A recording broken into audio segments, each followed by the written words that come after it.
welcome to today's episode of 10-Minute Marketing. I'm your host, Sonja Crystal Williams.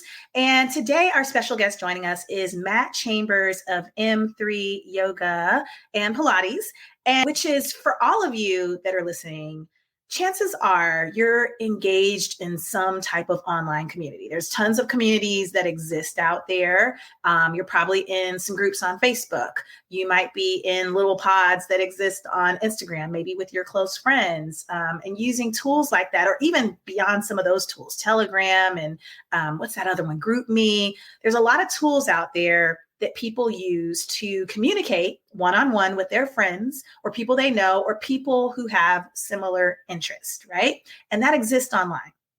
But the reason I brought Matt today is because Matt has been growing a community, and that community has grown in person, but it's been through different online ways that he's been able to facilitate the growth of that community. And that is a community of people who enjoy yoga and hot Pilates, which I am a part of that community, I'm proud to say.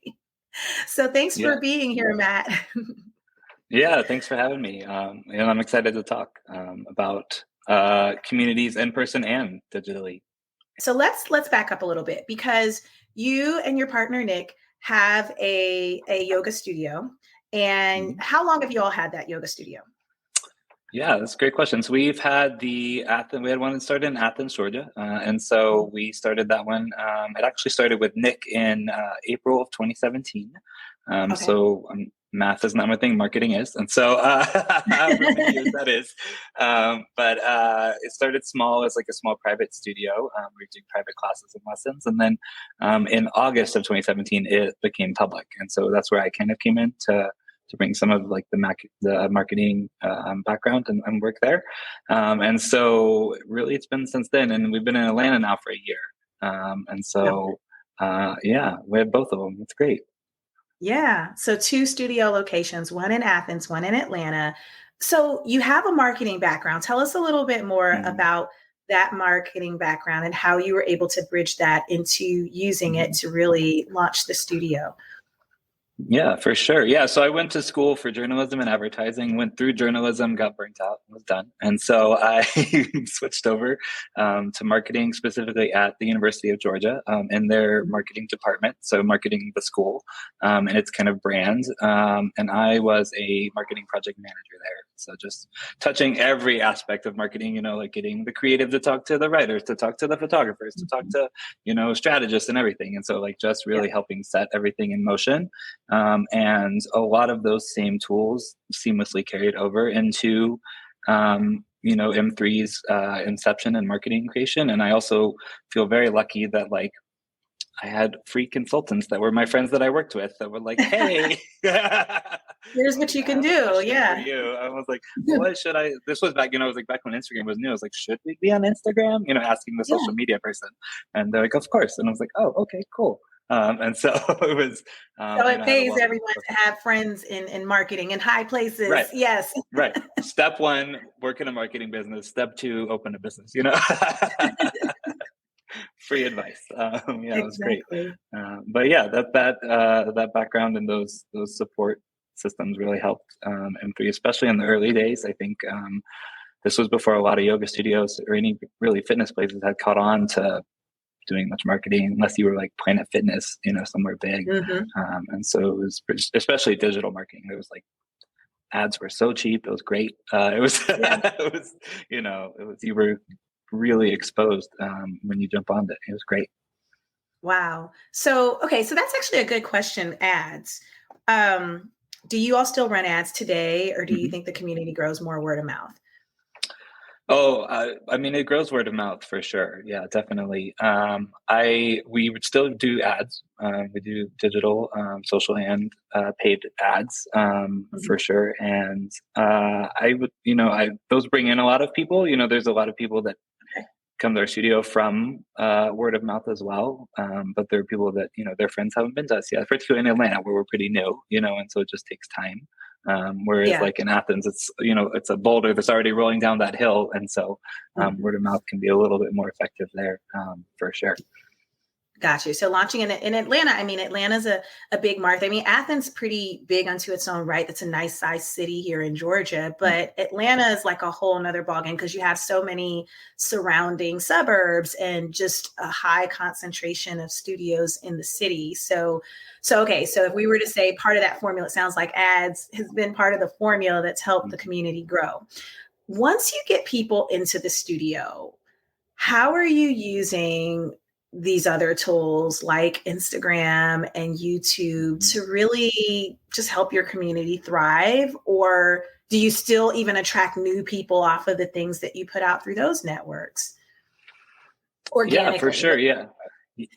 Yeah, totally. Yeah. I think the social aspect is really good for attracting new clients. I think it's really good for building that community and also like retaining your clients. Like I think that's a lot of what it helps with for us. Obviously, we get in front of new faces and get new follows and that, that's all great and everything, but also like keeping our students engaged and like keeping them, on the loop of like, this is going to be coming up. So here's all our events. Here's a cute little video about it. And, like here's some story posts that are like graphics that we post very often. These are important things to know about our studio. So we post them, a few times a week. And, yeah, I think those things can be very helpful. I think, repetition is always great. So like using those stories and just like repeating them over and over and over, like they're going to know it and it'll be great. Yeah. And so I think it's been great once they're in the studio. Those become really good retention tools. I think also our email efforts are really good along with text. We do some auto text campaigns that reach out to people. And so, I check in.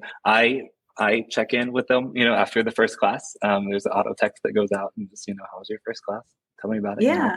And so those like personal touches, feel real. And there's like a whole pipeline that they go through in the studio. And it's all good stuff, all good information. Yeah.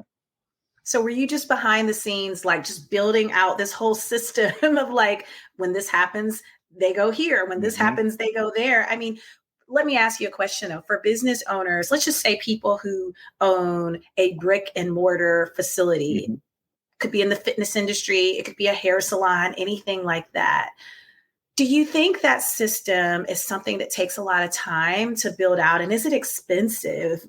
Just generally speaking, without you throwing out the exact figure, but is it expensive or is it something that, hey, as a growing or starting up business, this is something that can be executed? Yeah, that's a great question because I had that question myself back in 2018. I was like, this seems like a lot of money and work and effort to do. I think it's totally worth it. I think we wouldn't get the conversions that we get from new people coming through our door nearly as much if we didn't send those messages and didn't have those touch points. I think it does take a lot of work for sure to do it up front. And then the maintaining, it's not bad. So when you get you'll get the perfect lead when someone replies back. So that like interaction there, that person is ready and willing and engaged. And so it does take a lot of work to set up for sure. And it, I go in and tweak the messages once or twice a year, just seeing on how they're doing, or if we change language, that we use or add a class or something. But for the most part, once you set them in place, it's pretty hands off. It kind of runs on its own and definitely is worth its weight in gold for sure. Okay. So the investment of time is really upfront. You still got to tweak things and do maintenance, but it was you really investing a lot of that time in the beginning to set the systems up. But really it saved me more time, I think, because like this prevents me from having to call every person, a few times to check in with them. It's just an automated thing. I don't have to worry about like, who have I emailed? Who haven't I emailed? Like, I think over time, it ends up saving you way more time for sure, especially like the volume that we do. It just, makes more sense that way. Absolutely. And then my next question was like, do you, Matt, do all of this from the content creation of social media? Like, are you a one-man show doing it all on your own? Or are there people here and there, like, I need this person for graphics, I need this person for video? Like, do you have people that you go to that help with any parts of the system that you've created? Yeah, we have videographers and photographers that we use for professional shoots that we do. We just did one recently. But for most of it, it's just me and my partner Nick, we will hold the camera up, and take the photo and the video. iPhone cameras are so good nowadays that for social it doesn't matter as much. We've also always had a social feel that's felt a little more organic. Like that's just kind of our social media brand. It's a little bit organic, like it's not like real. Yeah, it's not going to be super polished. It's like real. Yeah, it's real, and it's from the heart. Everything we post is pretty much from the heart that we're writing. And so it's just us, just a small little shop. Yeah, but you've been able to do something really big and amazing, so that's huge. What do you enjoy most on, and let's go into two things, because you also teach at the studio, so you're marketing, you're a co-owner, and then you're teaching also at the studio on just the marketing side, and then we'll get into teaching. But on the marketing side, what are the aspects that you enjoy, I guess, most? I love making, like that's the funnest part of the job, from that end for me, feel like you enjoy? Yeah, I really enjoy planning events and creating the graphics and messaging around those. I also really enjoy the communication that happens in our marketing, because it is such a pipeline, and it's like, hey, how are you doing? Like, tell me about your class. How's it going? Like, the students reply back, and that's really cool to have a I've never met them, but I'm having a conversation with them as hey, I'm glad you super stretch. That's wonderful. I think that's a really cool component. And I think that kind of makes it feel like that community, even when you're walking, you're walking into a community, obviously, but then also virtually we're right there with you of hey, we're still going to check in on you. How's it going? Kind of making people feel seen. I really enjoy that. Yeah, which I think is really huge. And especially that's one of the reasons why people come into a yoga community and wanting to feel like they're a part of something and they're around similar, kind of people. So that makes a lot of sense. And then on the teaching side, what do you teach at the yoga studio? Yeah, I teach Inferno Hot Pilates and Inferno Power Pilates, which is a lot of fun. It's a high intensity, low impact workout class using Pilates principles. One of them uses weights and one of them is all body weight. And it's lasers on the wall, good lights and music, and we're pumping you up and getting you going. It's a lot of fun. Yeah. So spoiler alert, everybody, I teach Inferno Hot Pilates at Matt's studio. We met online actually, which is funny, and then met in person. But that's fun because it's such a disconnect from being in front of a computer and being at a desk and getting away from marketing sometimes and just doing something different, especially physically with your body. So I love it. And I thank you. And I love the studio.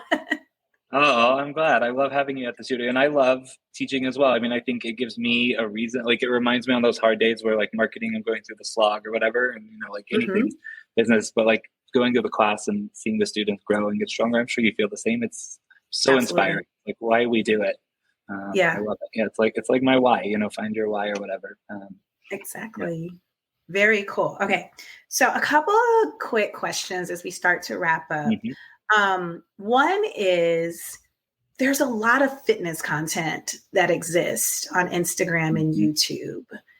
Do you feel or do you ever find yourself asking, how do we make ourselves a little different, or how do we stand out, or how do we make sure our content is connecting with the right people? And if so, how do you do that? Yeah. I mean, yes, we ask ourselves, how can we stand out? I don't think I'm ever, it's nice in a way being a local business and a small local business in two cities, but small local business where I'm not going to try and capture the US audience attention. So it kind of helps me focus a little bit on I just want to hit Atlanta and Athens and do it well. Our, strategy has always been to be real and authentic and engaging in that capacity and to showcase the community because there is a lot of, you can go watch thousands of millions of hours of YouTube of yoga and Pilates classes. And, but you can't watch a class on community, so our marketing is going to lean into that community factor. And that's going to be a lot of what we try to sow on social media. And so that's kind of where we differentiate because you can find out what yoga and Pilates is a lot of the time. And you're also not going to go to Instagram to find that out really, and so But you are going to find out like, what is the vibe of this studio? Like, I want to know what this is going to feel like if I walk through this door. And so like, that's what we try to share. Yeah, I love that. Would you have imagined, let's just say even 10 years ago, that you would be running a yoga studio where you are today? No, not even close. I hadn't done yoga. I still don't do too much yoga. It's Okay. wild. Yeah, I never would have imagined, it was Nick and I meeting, and then the rest was history from there.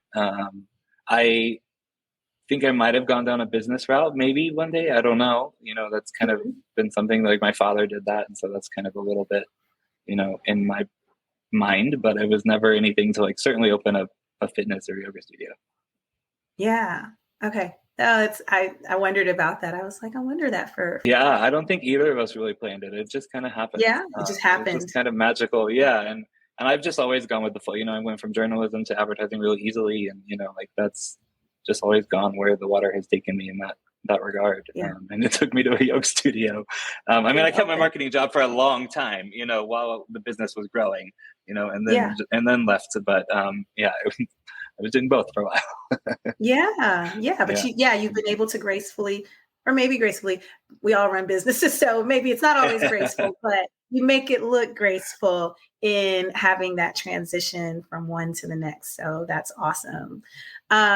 How can people find you or learn more about the studio? And for people, even though Atlanta is where like technically your face-to-face community is, are there ways that people can engage if they're not in Atlanta?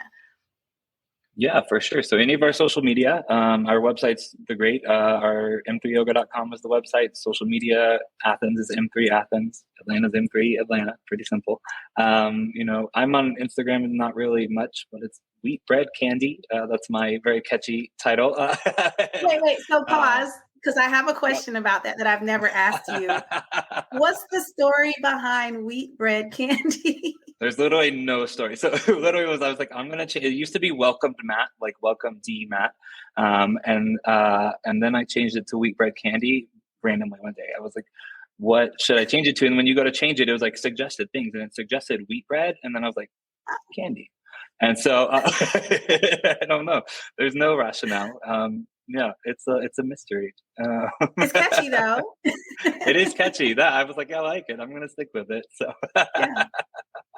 yeah, I don't know. But yeah, you can engage with us there. We have an online library of videos. So if you're not in Atlanta or in Athens, then we can, still get you some classes online and all that. But yeah, a lot of people come through Atlanta sometime, whether they're traveling or whatnot. So we're here. That's right. And those of you in Atlanta who also check out the studio and then you go travel, you have access to that online library as well. So very cool. Well, Matt, I want to thank you so much for your time. Thank you so much for being here and just sharing a little bit about how you all have been able to grow and expand 2 locations now, M3 Yoga. Thanks so much for being here. And thanks everyone for listening. Have a great day.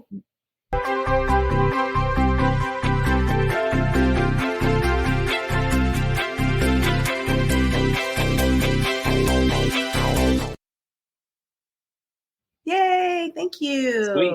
Of course. Okay. Of course. Yeah.